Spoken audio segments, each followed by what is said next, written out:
പരിശുദ്ധാത്മാവേ എന്നിൽ വന്നു നിറയണമേ. പരിശുദ്ധാത്മാവേ കൃപ ചൊരിയണമേ. പരിശുദ്ധാത്മാവേ ശക്തി പകരണമേ. പരിശുദ്ധാത്മാവേ കൃപ ചൊരിയണമേ. പരിശുദ്ധാത്മാവേ ശക്തി പകരണമേ. പരിശുദ്ധ പരമ ദിവ്യകാരുടെ നാഥനായ ഈശോയ്ക്ക് ആരാധനയും സ്തുതിയും പുകഴ്ചയും ഉണ്ടായിരിക്കട്ടെ. ഞങ്ങൾ ഓരോരുത്തരെയും കരുണയാൽ പൊതിഞ്ഞു പിടിക്കുന്ന പരിശുദ്ധ പരമ ദിവ്യകാരുടെ നാഥനായ ഈശോയ്ക്ക് ആരാധനയും സ്തുതിയും പുകഴ്ചയും ഉണ്ടായിരിക്കട്ടെ. ഓരോ നിമിഷവും ഞങ്ങളുടെ ജീവിതത്തിൽ കരുണയുടെ മുഖഭാവത്തോടു കൂടി ഞങ്ങളെ നോക്കുന്ന പരിശുദ്ധ പരമ ദിവ്യകാരുടെ നാഥനായ ഈശോയ്ക്ക് ആരാധനയും സ്തുതിയും പുകഴ്ചയും ഉണ്ടായിരിക്കട്ടെ.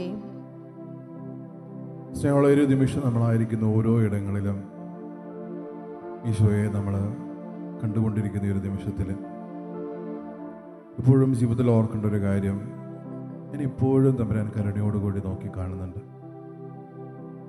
സുവിശേഷം പരിശോധിക്കുമ്പോൾ കരുണയുടെ ഏറ്റവും വലിയൊരു ചിത്രം, വലിയൊരു സംഭവമായിട്ട് തമ്പുരാൻ പറഞ്ഞു തരുന്നത് സമരിയക്കാരുടെ ഉപമയാണ്. അതിനൊരു പശ്ചാത്തലം എന്ന് പറയുന്നത്, ദൈവത്തെ അത്രത്തോളം അറിയുന്നൊരു വ്യക്തി, അല്ലെങ്കിൽ ദൈവകൽപ്പനകൾ അത്രത്തോളം അറിയുന്നൊരു വ്യക്തി വന്നിട്ടാണ് സംശയ നിവാരണത്തിന് ദൈവത്തിൻ്റെ മുമ്പിലായിരിക്കുക.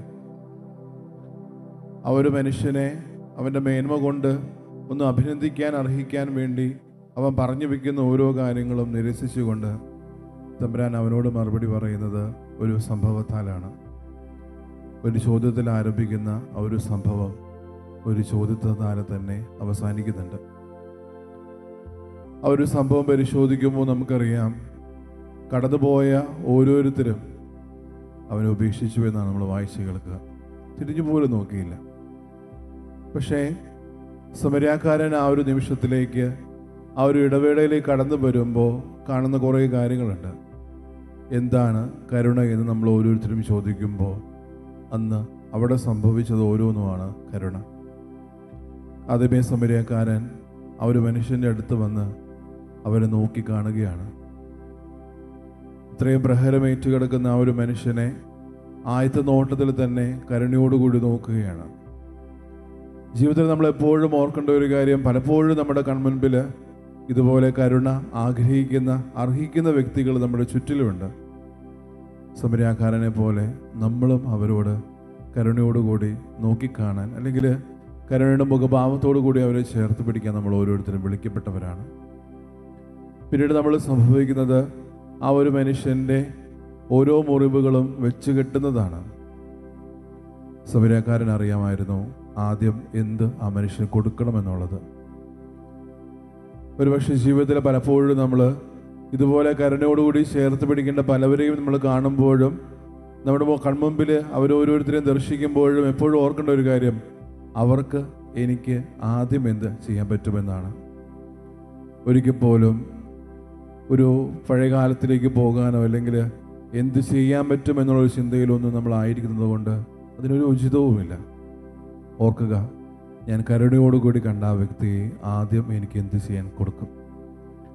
കരുണയോടുകൂടി ആ ഒരു മനുഷ്യനെ എൻ്റെ ജീവിതത്തിലേക്ക് ചേർത്ത് പിടിക്കാൻ ഞാൻ എന്ത് ചെയ്യണമെന്നുള്ളൊരു ചിന്തയ്ക്ക് അപ്പുറത്തോട്ട് എന്ത് ആന്നൊരു നിമിഷം ഞാൻ ചെയ്യണമെന്നുള്ളൊരു കാര്യം നമ്മൾ ഓരോരുത്തരും മനസ്സിൽ ഉറപ്പിക്കണം. കരുണയുടെ സ്വഭാവം അതാണ്. കരുണയോടുകൂടി നോക്കിക്കാണുക, കരുണയോടുകൂടി ചേർത്ത് പിടിക്കുക. പിന്നീട് നമ്മൾ കാണുന്നത്, ആ ഒരു വ്യക്തി എത്രയും പെട്ടെന്ന് ആ ഒരു സത്രത്തിലേക്ക് എത്തിക്കുന്നതാണ്. ആ ഒരു സത്രത്തിലേക്ക് എത്തിക്കുമ്പോഴും അത്രത്തോളം സൂക്ഷ്മതയോടും വ്യക്തതയോടും കൂടി ആ ഒരു മനുഷ്യനെ അവിടെ എത്തിക്കുന്നുണ്ട്. ആ ഒരു മനുഷ്യൻ്റെ ജീവിതത്തിലെ ഒരു ഉദ്യോഗത്തിൽ നിന്നും അല്ലെങ്കിൽ ഒരു ഉത്തരവാദിത്തത്തിൽ നിന്നും മുന്നോട്ട് പോകാതെ ആ ഒരു മനുഷ്യനെ ഉത്തരവാദിത്തത്തോടു കൂടി ഒരാളുടെ കൈകളിൽ ഏൽപ്പിക്കുകയാണ്. സ്നേഹം പകരുകയാണ്. അവിടെ സ്നേഹിക്കുമെന്നുള്ള ഉറപ്പിൽ തന്നെയാണ് കരുണയോടുകൂടി ആ ഒരു മനുഷ്യൻ ചേർത്ത് പിടിക്കുന്നത്. ആ ഒരു സത്രത്തിൽ എത്തിക്കുമ്പോഴും പൂർണ്ണ ഉത്തരവാദിത്തമല്ല അവിടെ കൊടുക്കുന്നത്. നിങ്ങൾ ഈ ഒരു മനുഷ്യനെ നോക്കുക എന്ന് പറയുന്നതിനപ്പുറത്തോട്ട് എന്തെങ്കിലും കൂടുതലാവുകയാണെങ്കിൽ ഞാൻ പിന്നീട് വരുമ്പോൾ തന്നോളാം. ഒരു ഉറപ്പാണ്, ആത്മവിശ്വാസമാണ് പകർന്നു കൊടുക്കുന്നത്. ഒരിക്കൽ പോലും അവിടെ ആക്കിയിട്ട് പോകുന്നു എന്നല്ല പറയുന്നത്, പക്ഷേ ഞാൻ തിരിച്ചു വരും ഈ സ്നേഹത്തെ തേടി. നമ്മുടെ ജീവിതത്തെ പരിശോധിക്കുമ്പോഴും നമ്മൾ ഓർക്കേണ്ട ഒരു കാര്യം, ഒരു സമരിയാക്കാരൻ്റെ ജീവിതം പോലെ എൻ്റെ ജീവിതത്തിലും എപ്പോഴൊക്കെ ഞാൻ ആരെയൊക്കെ സന്ദർശിച്ചു പോകുന്നുണ്ട്. പക്ഷേ കരുണയോടുകൂടി ഞാൻ ആരെങ്കിലൊക്കെ നോക്കിക്കാണുന്നുണ്ടോ, ചേർത്ത് പിടിക്കുന്നുണ്ടോ? ആ ഒരു ഉത്തരവാദിത്തത്തിൽ നമ്മൾ ഓരോരുത്തരും അവരെ കരുണയോടുകൂടി ചേർത്ത് പിടിച്ച് ആ ഒരു സ്നേഹം ഉറപ്പുവരുത്തുന്നുണ്ടോ? ജീവിതത്തിൽ പലപ്പോഴും നമ്മൾ പരിശോധിക്കേണ്ട ഓരോ ഇടങ്ങളും ഇത് തന്നെയാണ്, എൻ്റെ ജീവിതത്തിലെ കരുണയുടെ ഇടങ്ങൾ. ആ ഒരു വ്യക്തിയെ അത്രത്തോളം ആറോട് അണച്ചപ്പോൾ ഒരു പക്ഷേ ആ ഒരു മനുഷ്യൻ്റെ മേത്ത് ചെളിയും ചോരയും അതെല്ലാം ഏറ്റ ആ ഒരു മനുഷ്യൻ്റെ വസ്ത്രങ്ങളെല്ലാം വൃത്തിഹീനമായിട്ടുണ്ടാകാം. പക്ഷേ അതൊന്നും ചിന്തിക്കുന്നില്ല. പലപ്പോഴും നമ്മൾ കരുണയോടുകൂടി ഓരോ മനുഷ്യർ ചേർത്ത് പിടിക്കുമ്പോൾ നമ്മുടെ ജീവിതത്തിലും ഇതുപോലെ മലിനീകമാകാം, അല്ലെങ്കിൽ ആ ഒരു ജീവിതത്തിൽ പലപ്പോഴും സ്വരതാല്പര്യങ്ങൾ കടന്നു വന്നേക്കാം. ഓർക്കേണ്ട ഒരു കാര്യം, എൻ്റെ ജീവിതത്തിൻ്റെ പ്രധാന ലക്ഷ്യം തമ്പുരാൻ പറയുന്നതാണ്, സ്വർഗസ്ഥനായ പിതാവ് കരുണയുള്ളവനായിരിക്കുന്ന പോലെ നിങ്ങളും കരുണയുള്ളവരായിരിക്കുക. ഇതൊരു പ്രേക്ഷിതത്വമാണ്. ഈ ഒരു കാലഘട്ടത്തിൽ, ഈ ഒരു സമൂഹത്തിൽ പലപ്പോഴും നമ്മൾ ഏറ്റെടുക്കേണ്ട ഒരു കാര്യം. പിതാവായ ദൈവം കരുണയുള്ളവനായിരിക്കുന്ന പോലെ ഞാനും എൻ്റെ ജീവിതത്തിൽ കരുണയുള്ളവനായിരിക്കണം. ഓരോ ദിവസവും വിശുദ്ധ കുർബാനയിലും നമ്മുടെ കുടുംബ പ്രാർത്ഥന വേണമെങ്കിലും നമ്മുടെ ഓരോ സ്വകാര്യ നിമിഷങ്ങളിലും പലപ്പോഴും സ്വർഗസ്ഥനായ ഞങ്ങളുടെ പിതാവ് നമ്മൾ ഏറ്റു ചെല്ലുമ്പോൾ ഓർക്കുക, നമ്മൾ ഓരോരുത്തരും ആവർത്തിക്കുന്നത് ഞങ്ങളുടെ പിതാവ് എന്നാണ്. ഒരു അപ്പൻ്റെയും അമ്മയുടെയും മക്കളായിട്ട് പലപ്പോഴും നമ്മൾ നിലനിന്നുകൊണ്ട് ഒരു സ്വർഗസ്ഥനായ പിതാവെ നമ്മൾ ഓരോരുത്തരും ആവർത്തിക്കുന്നുണ്ടെങ്കിൽ എപ്പോഴും ഓർക്കേണ്ട ഒരു കാര്യം, ആ ഒരു ബന്ധത്തിന് അപ്പുറത്തോട്ട് എൻ്റെ ജീവിതം പലപ്പോഴായിട്ട് തെന്നി മാറി പോകുന്നുണ്ടോ? കരുണയോടുകൂടി ഓരോ മനുഷ്യരും ചേർത്ത് പിടിക്കുമ്പോൾ കാര്യം വളരെ പ്രധാനത്തോടെ നമ്മൾ ഓരോരുത്തരും ഓർക്കണം. എൻ്റെ ചുറ്റിലുമുള്ള ഓരോ വ്യക്തികളുടെ ജീവിതത്തിലേക്കും കരുണ വർഷിക്കപ്പെടാൻ, കരുണ ചൊരിയപ്പെടാൻ ഞാൻ ഉത്തരവാദിത്തമുള്ളവരാണ്.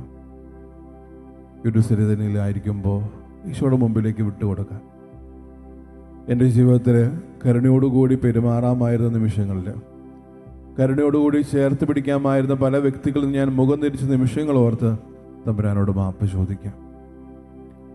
നിങ്ങളും അവനെപ്പോലെ ചെയ്യുവെന്നാണ് പറഞ്ഞത്. നിങ്ങളും അതുപോലെ ആവർത്തിക്കുമെന്ന് പറയുമ്പോൾ എൻ്റെ ജീവിതത്തിലും ഇതുപോലെയുള്ളൊരു ആവർത്തനങ്ങൾ സംഭവിക്കുന്നുണ്ട്.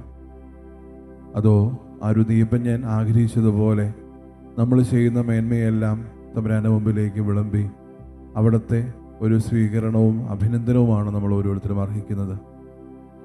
അതോ അതിനപ്പുറത്തോട്ട് ഓരോ മനുഷ്യരിലും ക്രിസ്തുവിനെ കണ്ട് ക്രിസ്തുവായി അവരോരോരുത്തരെയും ചേർത്ത് പിടിച്ച് അവരോരോരുത്തരെയും നമ്മുടെ അയൽക്കാരനായി കണ്ട് അവരോരോരുത്തരെയും ജീവിതത്തിൽ കരുണ വർഷിക്കപ്പെടുമ്പോൾ ഒരു മറ്റൊരു ക്രിസ്തുവായിട്ട് നമ്മൾ ഓരോരുത്തരും രൂപാന്തരപ്പെടുന്നില്ലേ, മാറുന്നില്ലേ? നമ്മുടെ ഹൃദയങ്ങളെ പരിശോധിക്കാം. ഞാൻ എൻ്റെ ജീവിതത്തിൽ കരുണയോടുകൂടിയാണോ വർത്തിച്ചത്? കരുണയോടുകൂടിയാണോ ഞാൻ ഓരോ നിമിഷവും ആയിരുന്നത്? ഈ ഒരു തിരുമണിക്കൂറിൽ ലോകത്തിലുള്ള ഓരോ വ്യക്തികൾക്കും വേണ്ടി അവരുടെ ജീവിതത്തിൽ കരുണ വർഷിക്കപ്പെടാൻ വേണ്ടി നമ്മൾ പ്രാർത്ഥിക്കുമ്പോൾ ഓർക്കേണ്ടത്, എൻ്റെ കരങ്ങളാൽ ഞാൻ ആരെങ്കിലും കരുണയോടുകൂടി ചേർത്ത് പിടിച്ചിട്ടുണ്ടോ? ഏതെങ്കിലും ഒരു സാഹചര്യത്തിൽ ആരെങ്കിലും എൻ്റെ കൈകൾ കൊണ്ട് ഞാൻ കരുണയുടെ ഭാവത്തോടു കൂടി ചേർത്ത് പിടിച്ചിട്ടുണ്ടോ? തിരിച്ചറിയണം ഓരോ നിമിഷവും. കാരണം നമ്മുടെ ഏറ്റവും വലിയ പ്രേക്ഷിതത്വമാണ്. പിതാവായ ദൈവം കരുണയുള്ളവനായിരിക്കുന്ന പോലെ നമ്മളും കരുണയുള്ളവരായിരിക്കണം. പലപ്പോഴും ജീവിതത്തിൽ സ്നേഹക്കുറവുകൾ നമുക്ക് പലപ്പോഴും സംഭവിക്കാറുണ്ട്. ഓരോ നിമിഷവും കരുണയോടുകൂടി വർത്തിക്കണമെന്ന് നമ്മൾ ആഗ്രഹിക്കുമ്പോഴും ചുറ്റിലുമുള്ള ഓരോ വ്യക്തികളും എന്ത് വിചാരിക്കുമെന്ന് തോന്നലാണ് പലപ്പോഴും നമ്മൾ ആയിരിക്കുക. ഓർക്കുക, ഈ ഒരു സംഭവത്തിലും അത് ആവർത്തിക്കുന്നുണ്ട്. എൻ്റെ ജീവിതത്തിലും ആവർത്തിക്കുന്നത് പോലെ പലപ്പോഴും ഈ പറഞ്ഞതുപോലെ അവർ കടന്നു പോകുന്നത് പോലെ ഞാനും കടന്നു പോയിട്ടുണ്ടാകാം. തിരിച്ചറിയേണ്ട അവരോരോരുത്തരും ജീവിതത്തിൽ കരുണ വർഷിക്കപ്പെടേണ്ട സമയത്ത്, അല്ലെങ്കിൽ ഞാൻ ചെയ്യേണ്ടിയിരുന്നത് നന്മയിൽ നിന്ന് പലപ്പോഴും ഞാൻ പിന്തിരിഞ്ഞു പോകുമ്പോൾ ഞാനും ചെയ്തത് ഇതേ വ്യക്തികളെ പോലെ ആ ഒരു വഴിയരികിൽ നിന്ന് അകന്നു പോയതല്ലേ? അല്ലെങ്കിൽ ആ ഒരു വ്യക്തിയെയും നോക്കാതെ പിന്തിരിഞ്ഞു പോയതല്ലേ? ഓരോ നിമിഷവും നമുക്ക് കരുണയോടുകൂടി പല വ്യക്തികളെ നോക്കിക്കാണാൻ പറ്റുന്നുണ്ട്. പക്ഷേ ആ ഒരു നേത്രങ്ങൾക്കപ്പുറം, ആ അധരങ്ങൾക്കപ്പുറം പലപ്പോഴും ഈ പറഞ്ഞതുപോലെ കരുണ വർഷിക്കപ്പെടാൻ എൻ്റെ ജീവിതം കൊണ്ട് എനിക്ക് പറ്റുന്നില്ല എന്നത് നമ്മൾ ഓരോരുത്തരും തിരിച്ചറിയേണ്ട ഒരു കാര്യമാണ്. ഒരു ആപത്തിനപ്പുറത്തോട്ട് ആത്മീയമായിട്ട് നമ്മൾ എവിടേക്കോ തളർന്നു പോകുന്നുണ്ട്. ദിവ്യകാരുണ്യ സന്നിധിയിലായിരിക്കുമ്പോൾ ഓർത്തെടുക്കാം ഓരോ നിമിഷങ്ങളെയും. പലപ്പോഴും ആത്മീയമായിട്ട് വളരാൻ ആഗ്രഹിക്കുന്നവരാണെങ്കിൽ ഇതുപോലുള്ള ഓരോ നിമിഷങ്ങളും നമ്മുടെ ജീവിതത്തിലേക്ക് പിന്നെയും നമ്മളെ തേടി വരും. എന്തുകൊണ്ട് നീ എന്നെ തിരിച്ചറിഞ്ഞില്ല? എന്തുകൊണ്ട് ആ ഒരു മുറിവേറ്റ് കിടന്ന മനുഷ്യരിൽ നീ എന്നെ തിരിച്ചറിഞ്ഞില്ല? അല്ലെങ്കിൽ എന്തുകൊണ്ട് നീ ആ ഒരു നിമിഷം എന്നെ മനസ്സിലാക്കിയില്ല ആ വ്യക്തിയിൽ നിന്ന്? ഒരു സമരിയാക്കാരുടെ ഉപമയിൽ ആ ഒരു ശിഷ്ടരാലും ദുഷ്ടരാലും ആ ഒരു മനുഷ്യർ പ്രഹരിക്കപ്പെടുന്നുണ്ടെങ്കിൽ പലപ്പോഴും നമ്മൾ ഈ ഒരു കാലഘട്ടത്തിൽ ഓർക്കേണ്ടത്, പല വ്യക്തികളും ഇന്ന് പല ആൾക്കാരുടെയും അധരങ്ങൾ കൊണ്ടും വാക്കുകൾ കൊണ്ടും നിമിഷങ്ങൾ കൊണ്ടും അവരായിരിക്കുന്ന ഓരോ ഇടങ്ങളിലും മുറിവേൽപ്പിക്കപ്പെടുന്നുണ്ട്. ശാരീരികമായിട്ടല്ല, അതിനപ്പുറത്തോട്ട് മാനസികമായിട്ട് പ്രഹരങ്ങൾ ഏറ്റുവാങ്ങുന്നുണ്ട്. ഒരുപക്ഷെ അവരുടെ ജീവിത സാഹചര്യങ്ങൾ കൊണ്ടോ അവരായിരിക്കുന്ന ഓരോ ഇടങ്ങൾ കൊണ്ടോ അവരപ്പനോ അമ്മയോ അങ്ങനെ എന്തൊക്കെയോ കാരണങ്ങൾ കൊണ്ട് പല ആൾക്കാരും പ്രഹരങ്ങൾ ഏൽക്കുന്നുണ്ട്. അതിനൊരു പക്ഷേ അധരങ്ങളിൽ നിന്ന് ഉത്ഭവിച്ച രീതികൾ കൊണ്ടായിരിക്കാം, പ്രഹരങ്ങൾ കൊണ്ടായിരിക്കാം. പക്ഷേ ഈ മനുഷ്യരൊക്കെ എൻ്റെ ജീവിതം കൊണ്ട് എനിക്ക് ചേർത്ത് പിടിക്കാൻ പറ്റുന്നുണ്ടോ എന്നുള്ള കാര്യം എപ്പോഴും നമ്മൾ ഓർക്കേണ്ടതാണ്. ആ ഒരു ഭാഗത്തിൽ ആ രണ്ട് വ്യക്തിയും കടന്നു പോകുന്നു എന്ന് പറയുമ്പോൾ അവരും ഈ കരുണയുടെ ആദ്യഭാഗങ്ങൾ അവർ പുലർത്തുന്നുണ്ട്, നോക്കുന്നുണ്ട് ആ വ്യക്തിയെ. പക്ഷേ ആ കരുണയോടുകൂടി നോക്കാൻ ആ മനുഷ്യർക്ക് പറ്റുന്നില്ല, അവിടെ വീണു പോവുകയാണ്. നമ്മളും തിരിച്ചറിയേണ്ടത്, ഞാനും ഇതുപോലെ വീണു പോകുന്നുണ്ടോ? ഞാനും ഇതുപോലെ എൻ്റെ ജീവിതത്തിൽ നിന്ന് കടന്നു പോകുന്നുണ്ടോ? മറ്റുള്ള ജീവിതത്തിൽ നിന്ന് ചേർത്ത് പിടിക്കാൻ എൻ്റെ ജീവിതത്തിൽ ഞാൻ അതുപോലെ ചെയ്യാൻ വേണ്ടി വിളിക്കപ്പെട്ടവരാണ്. ആവർത്തനത്തിനപ്പുറത്തോട്ട് ക്രിസ്തുവിന് എൻ്റെ ജീവിതത്തിൽ നിന്ന് മറ്റുള്ളവർക്ക് കൊടുക്കാൻ എനിക്ക് പറ്റണം. ഓരോ നിമിഷവും, ഓരോ മണിക്കൂറും, ഓരോ ദിവസവും നമ്മുടെ ജീവിതത്തിൽ വിശ്വാസം ഉണർന്നിരിക്കുന്ന ഓരോ നിമിഷവും മറ്റുള്ളവരുടെ ജീവിതത്തിലേക്ക് ക്രിസ്തുവായിട്ട് മാറാൻ നമ്മൾ വിളിക്കപ്പെട്ടവരാണ്. ഒരു കരുണയുടെ ജപമാല ചൊല്ലി പ്രാർത്ഥിക്കുമ്പോൾ എല്ലാ അർത്ഥനകളും പ്രാർത്ഥനകളും ദൈവസന്നിധിയിലേക്ക് നമുക്ക് ചേർത്ത് വയ്ക്കാം. സ്നേഹമുള്ള ഒരു നിമിഷം നമ്മളായിരിക്കുന്ന ഓരോ ഇടങ്ങളിലുമായിരുന്നു കൊണ്ട് നമ്മുടെ ആത്മാവിൻ്റെ നിശബ്ദതയിൽ എല്ലാ നിയമങ്ങളും പ്രാർത്ഥനകളും അർത്ഥനകളും എല്ലാ ആകുലതകളും വിഷമങ്ങളും സങ്കടങ്ങളും സന്തോഷങ്ങളും നമ്മുടെ സ്വപ്നങ്ങളെല്ലാം ഈ ഒരു നിമിഷം തിരുസന്നിധിയിലേക്ക് നമുക്ക് ചേർത്ത് വയ്ക്കാം. ഇപ്പോൾ ഓർക്കേണ്ട ഒരു കാര്യം, ആത്മീയമായിട്ടുള്ള നമ്മുടെ ഒരു ആത്മവിശ്വാസമാണ് എപ്പോഴും തമ്പുരാൻ. നമ്മൾ എത്രത്തോളം ഒരു ആദ്യത്തെ സ്ഥാനം തമ്പുരാന് കൊടുക്കുന്നു, അതുപോലെ നമ്മുടെ ജീവിതത്തിലും തമ്പുരാൻ നമുക്കൊരു ആദ്യത്തെ സ്ഥാനത്തിൽ താഴ്ന്ന സ്വരത്തിൽ ശ്രദ്ധിച്ചുകൊണ്ട് നമ്മളായിരിക്കുന്ന ഓരോ ഇടങ്ങളിൽ ഇരുന്നു കൊണ്ട് ദിവ്യനാഥൻ്റെ ആശീർവാദം നമുക്ക് സ്വീകരിക്കാം.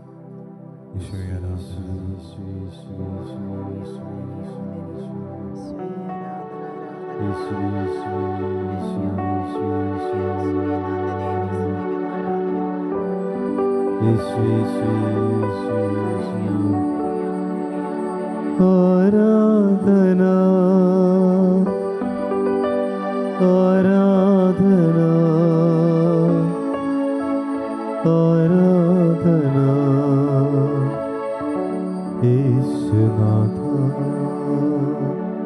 പരിശുദ്ധ പരമമാ ദിവ്യകാരുണ്യമേ, എന്നുമെന്നും അങ്ങേക്കാരാധന, എന്നുമെന്നും അങ്ങേക്കാരാധന, എന്നുമെന്നും അങ്ങേക്കാരാധന.